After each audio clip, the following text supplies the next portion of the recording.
നമസ്കാരം. വിധിയാണ് എല്ലാം. കുറച്ചുപേർ അങ്ങനെ ചിന്തിക്കുന്നു. മറ്റു ചിലർ സ്വന്തം ഇച്ഛാശക്തിയാണ് എല്ലാം എന്നുള്ളത്.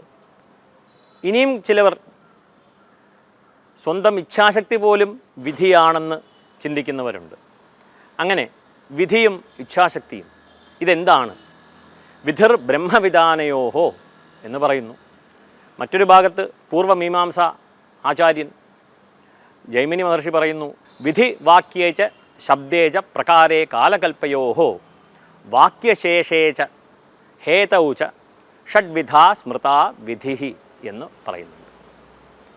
മറ്റൊരു ഭാഗത്ത് വിധി എന്ന് പറഞ്ഞാൽ ദൈവം എന്ന ശബ്ദത്തിൻ്റെ സിനോണിമായിട്ടും പറയുന്നുണ്ട്.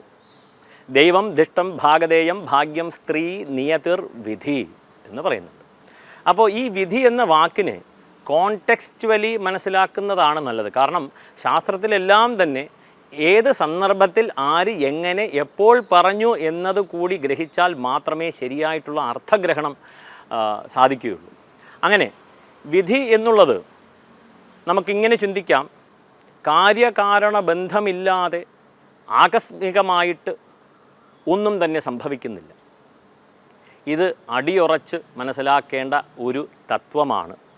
ഈ ഒരു തത്വത്തിന്മേലാണ് ഈ പ്രപഞ്ചം തന്നെ ഉള്ളത്. കാര്യകാരണ ബന്ധം. മോഡേൺ സയൻസും അത് തന്നെയാണ് പറയുന്നത്.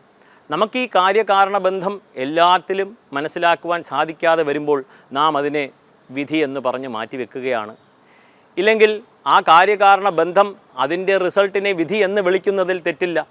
ഒരു കോടതി വിധി ഒരു ശിക്ഷ നടപ്പിലാക്കുകയാണ്. കുറ്റകൃത്യം ചെയ്യുന്നു, അതിൻ്റെ ശിക്ഷ നടപ്പിലാക്കുന്നത് കോടതി വിധിക്കുകയാണ്. ഈ കുറ്റകൃത്യത്തിന് ഇതാണ് ശിക്ഷ എന്നുള്ളത്. അപ്പോൾ നമുക്ക് ആ കാര്യകാരണ ബന്ധം, ചിലപ്പോൾ ഡിമെൻഷ്യ വന്നു, അദ്ദേഹത്തിന് ഓർമ്മയില്ല എന്ത് ചെയ്തു, എന്താണ് ഇതിൻ്റെയൊക്കെ പിറകിലെന്ന് അറിയത്തില്ല. എന്നിരുന്നാലും ഇതിൻ്റെ പുറകെ, ഈ കോടതി വിധിയുടെ പുറകെ കാര്യകാരണ ബന്ധമുണ്ട്. ഇതുപോലെ ഒട്ടനവധി ഉദാഹരണങ്ങൾ നമുക്കെടുക്കാം. അങ്ങനെ കാര്യകാരണ ബന്ധമില്ലാതെ ആകസ്മികമായിട്ട് ഒന്നും തന്നെ ഈ പ്രപഞ്ചത്തിൽ സംഭവിക്കുന്നില്ല എന്നുള്ളതാണ്. വേറൊരു ഉദാഹരണം കൂടി നമുക്ക് നോക്കാം, സാധാരണക്കാർക്ക് മനസ്സിലാകുവാനായിട്ട്. ഒരു മാവ് നടുകയാണ്. ആ മാവിൻ്റെ വിത്തിൽ, മാങ്ങയണ്ടിയിൽ നിന്ന് മാവ് വളരുകയാണ്. 3-4 വർഷം കഴിഞ്ഞു, അവിടെ മാവ് വന്നു. മാവ് എവിടെ നിന്ന് പ്രത്യക്ഷപ്പെട്ടു എന്ന് ചിന്തിക്കുകയാണെങ്കിൽ തീർച്ചയായിട്ടും അവിടെ വിത്ത് ഉണ്ടായിരിക്കണം. പക്ഷേ വിത്ത് കണ്ട ശേഷം മാത്രമേ ഞാൻ വിശ്വസിക്കൂ എന്ന് പറഞ്ഞു കഴിഞ്ഞാൽ ബുദ്ധിമുട്ടാണ്. കാരണം വിത്ത് മാവ് മരമായി മാറിക്കഴിഞ്ഞു. അപ്പോൾ അങ്ങനെ കാര്യകാരണ ബന്ധം എല്ലാത്തിലും ഉണ്ട് എന്നുള്ളതാണ്. സ്വന്തം ഇച്ഛാശക്തി ഉപയോഗിച്ചുകൊണ്ട് മനുഷ്യൻ കർമ്മം ചെയ്യുന്നു, കർമ്മഫലം അനുഭവിക്കുന്നു. കർമ്മം കർമ്മഫലം അവശ്യമനുഭവോക്തവ്യം കൃതം കർമ്മ ശുഭാശുഭം നാഭുക്തം ക്ഷീയത്തെ കർമ്മ കൽപ്പകോട്ടി ശതൈരപി. കോടി കൽപ്പം കഴിഞ്ഞാലും കർമ്മം ചെയ്തിട്ടുണ്ടെങ്കിൽ കർമ്മഫലം അനുഭവിച്ചേ മതിയാകൂ എന്നുള്ളതാണ്.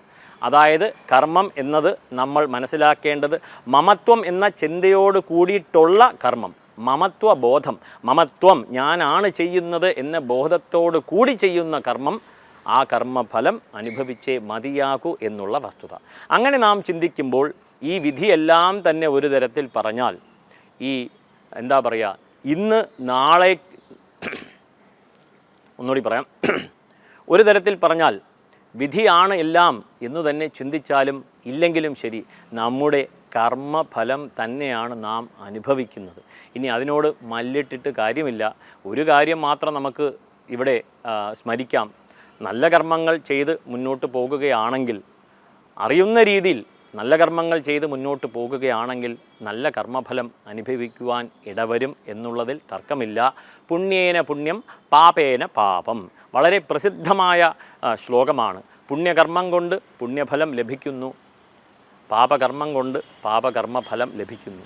നാം ഇന്ന് കാണുന്നത് എല്ലാ തരത്തിലുള്ള ദുഷ്കർമ്മങ്ങളെല്ലാം ചെയ്ത് അത് സത്കർമ്മമാണെന്ന് സ്വയം മനസ്സിനെ മാറ്റി പറഞ്ഞ് അല്ലെങ്കിൽ ഞാൻ ചെയ്തതെല്ലാം ശരിയാണെന്നുള്ള രീതിക്ക് പറഞ്ഞുകൊണ്ട് നടക്കുകയാണ്. പക്ഷെ അതിൻ്റെ ഫലം അനുഭവിക്കുമ്പോൾ ഞാനൊന്നും ചെയ്തിട്ടില്ലേ രാമനാരായണ എന്ന് വിളിച്ചു കൂവിയിട്ട് കാര്യമില്ല. കാരണം നമ്മൾ എഗ്രി ചെയ്താലും ഇല്ലെങ്കിലും, അതായത് നമ്മൾ ഒരു കർമ്മഫലം അനുഭവിക്കുമ്പോൾ ഇനി വിധിയാണെന്ന് പറഞ്ഞാലും ഇച്ഛാശക്തിയാണെന്നും പറഞ്ഞാലും നമ്മൾ അനുഭവിച്ചേ മതിയാവൂ, അനുഭവിക്കുന്നുണ്ട്. ആയതിനാൽ കർമ്മഫലം എന്നുള്ളത് കുട്ടിക്കാലം മുതൽക്ക് തന്നെ കുട്ടികളിൽ തന്നെ ഈ ഒരു ചിന്ത അവരിലേക്ക് ജനിപ്പിക്കുക, അതെന്നും വീടുകളിൽ സംസാരിക്കുക, സത്കർമ്മം ചെയ്ത് മുന്നോട്ട് പോകുക എന്നുള്ള ഒരു വസ്തുത. നമസ്കാരം.